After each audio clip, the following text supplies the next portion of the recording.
picking up on the chicken. So what I went ahead and did off camera, because I couldn't do this on camera because my hands are touching raw chicken, so obviously I can't film. I'm doing this from my iPhone. I took all the chicken that you saw in the packages in the last video and I cut off all the fat, and now you can see they're here. So there's 6 here, and well, what do you know, 6 there. So that's a total of 18. So however many chickens you eat in 18 days, well, that's how many you're going to enjoy from this batch. Alright, so all I've done is taken the trays, wrapped foil around them, and I added the raw chicken on them. I haven't done anything else to them. First thing I'm going to do is preheat the oven.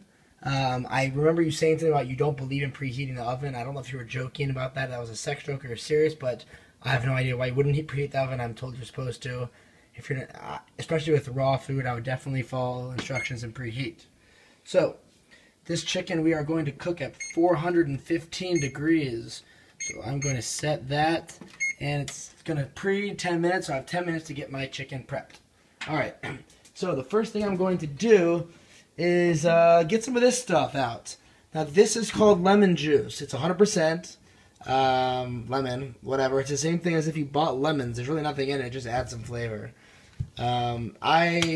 It's cheaper than buying lemons, and lemons, they go bad. I don't know. This doesn't really, so if you want to buy real lemons, go for it. I don't really know if there's a difference. This is probably cheaper because this is like $2 for this whole thing.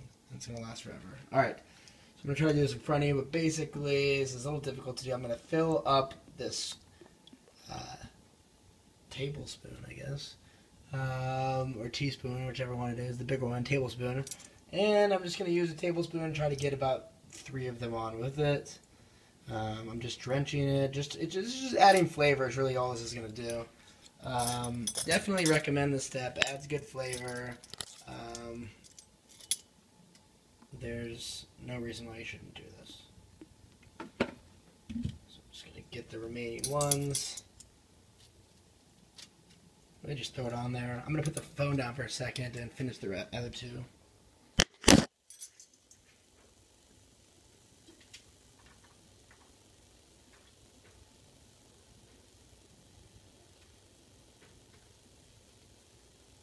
It's kind of an inexact science. It doesn't, just get a little bit on there.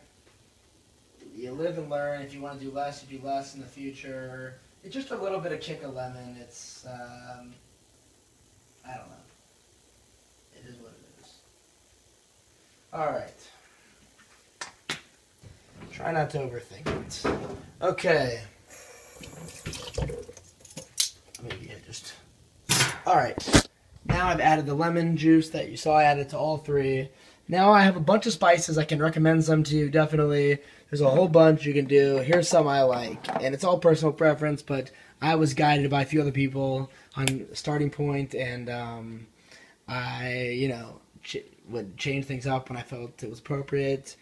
This is called Mrs. Dash. It's a brand. This flavor is Fiesta Lime. It's salt-free.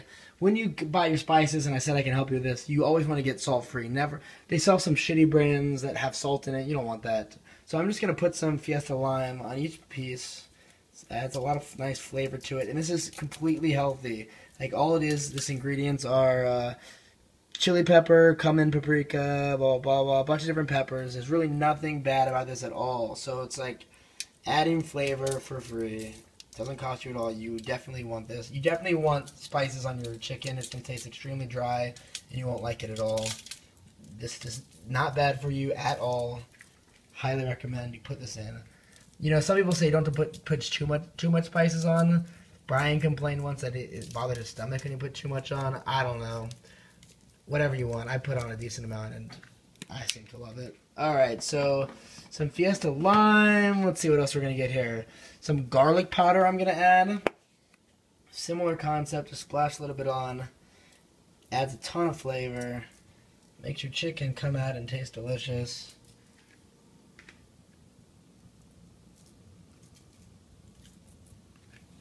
Let's see if you want to add something else.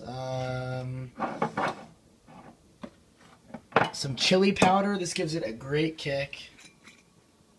Again, all this stuff, none of it's bad for you at all.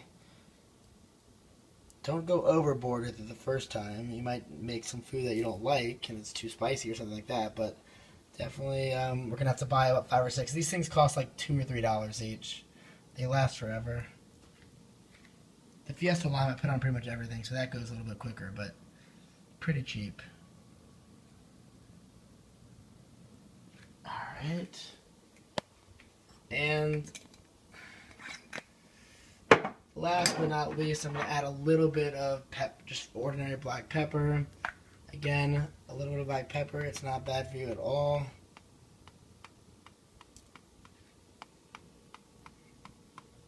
Still have 5.5 minutes left till my oven is finished preheating. And so I'm done now. This is how it looks. You can see before it was plain, had nothing on it. Now it has a ton of spices. So next, what I'm going to do is just wait for this 5 minutes, and then I'm going to stick it in the oven for approximately 50 minutes. Now, something weird I noticed, I have 2 levels on my oven. I assume you do too. The top ones seem to cook a little bit slower, so if I leave it on the full 50, all 3 trays, the bottom one tends to be a little bit overcooked, and it's drier as a result, while the top ones are perfect. So I might, this time, what I do sometimes, I'll just take the bottom one out after about 45 minutes, and leave the top ones in for the last 5 minutes. Anyways, this is it. It's that simple. You can make 18 chicken breasts. All it took, I just had to cut a little bit of the fat. That took about 5 minutes. I had to add the peppers. That took about 4.5 minutes. That's 10 minutes. And I can literally go back and watch the second half of this national championship game as my oven is cooking my chicken, 18 breasts, for 50 minutes. And when it's done, I'll be good to go.